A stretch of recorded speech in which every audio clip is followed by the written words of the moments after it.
Hi folks. When I was doing the video last night, I was thinking for a second, because I was talking about the things that have offended me.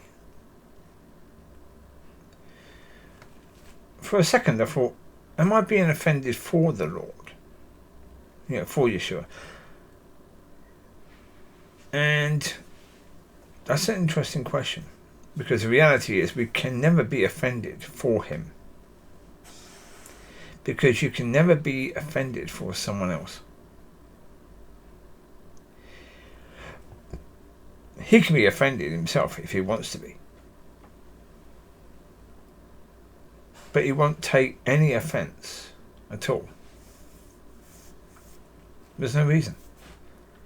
He knows where people are and the reasons. So therefore he won't be offended by what they say or how they think about him. That's okay. If the church is being misled and has been given to the devil, again, Yeshua is not going to be offended, even though he went through all that he went through. He's not going to be offended by that, because he knows that, okay, that's okay. It was never a case, if you read his word, if you read the words that he said, he never said that every single person will come to him and be saved and go to heaven. He never said that. What he said was very much the opposite to that. So therefore, there's no reason why he himself would be offended.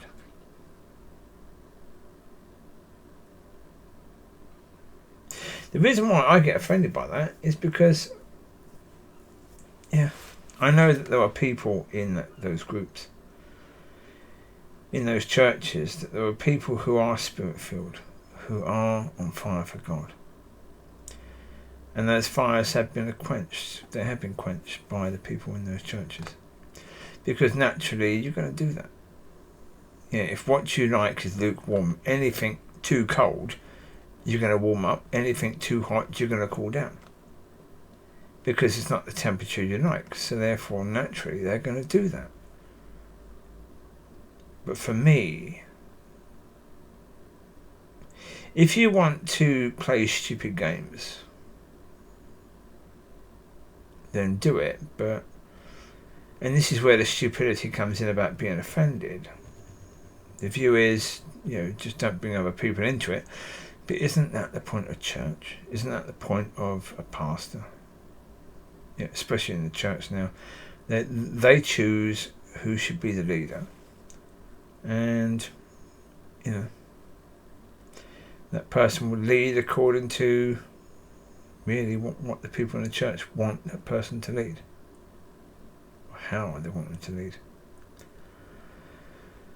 lead. So you can't really be offended by that. And if God has put someone in that church who is on fire for him, then we have to let God deal with that. We have to trust that God can deal with that, which he can.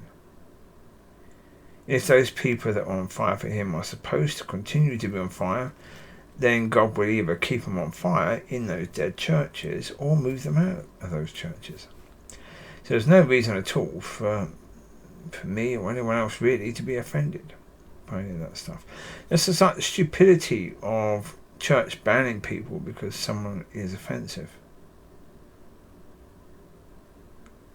I suppose, and that is something that does offend me, stupidity. I've always been offended by stupidity, especially when people think stupidity is good.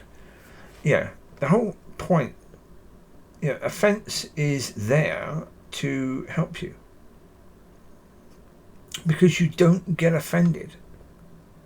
If what is said is absolutely ridiculous, you don't get offended by that. You only get offended when somebody has either got right on the point or close to it. If there's truth in what that person has said, then you get offended. But why? But why is the church thinking it's okay to ban truth being said that hurts people? If that had been done by God, then his son would never have been sent down. because Yeshua spoke truth and people were offended. A lot of the truth he spoke was spoken to cause offence. Because yes, it was God's intention, absolutely and totally, for the Jewish people to vote to free Barabbas rather than Yeshua. It had to be Yeshua crucified. He had to be crucified. Had to be. And so therefore, yes, what he said, he knew exactly. With the things he said to the Pharisees and Sadducees, he knew exactly that they would be offended and what they would do with that. Because it's in their nature. He knew what was in their nature. He knew that there'd have been other people he could have said those words to who wouldn't have taken offence and wouldn't have been demanding that he hang on a cross. But he said it to them because that was supposed to happen. They were supposed to demand that he hang on a cross. Because he came down to hang on a cross. Take that out of the equation, like the church is doing, and there would be no Son of God hanging on a cross. Because he wouldn't have said anything that caused offence. There would have been no trial of him. I mean, the trial was dodgy enough. Because yes, he said things that caused offence, but what he said was truth. And people twisted his words in order to find him guilty. But if he had never said anything at all that could even be counted as offensive, there could have been no trial, could there? So how in church, we are now in a situation where offensive things can't be said. Yeah.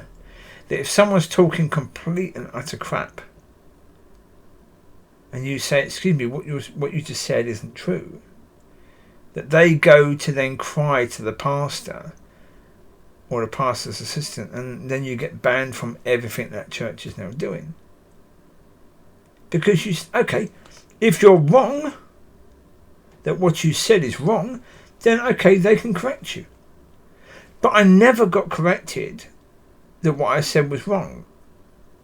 It was purely a point that I said that person was wrong. That was the problem. Me saying the person was wrong was the problem. It wasn't me being wrong. And as I say, to me, that's insanity. The church is being led by insanity, and to me, I find that quite offensive. I don't think that that's okay. But, and I've had a go at God about that many, many times. Many, many times. Yeah.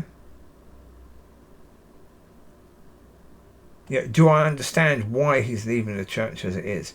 Because to me, I've said to God a while ago that really what he needs to do is, one option, is to completely take his presence away from these churches, absolutely and totally. Give them completely and utterly over to the devil. Then some are going to repent. Some people are going to run out of those churches shouting and screaming for God. On their hands and knees.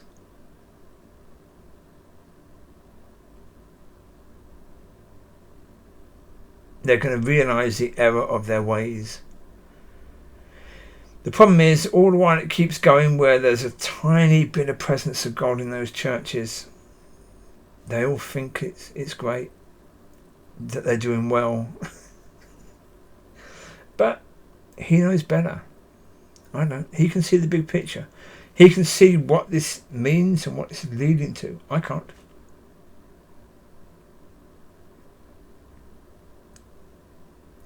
There is a purpose to all of this. He can see the purpose. I can't. So again, I shouldn't be getting offended by stuff that I cannot see the purpose. So there you go. You take care. God bless. I'll speak to you soon. Have a fantastic week ahead. Be blessed and be a blessing. Enjoy. Bye-bye.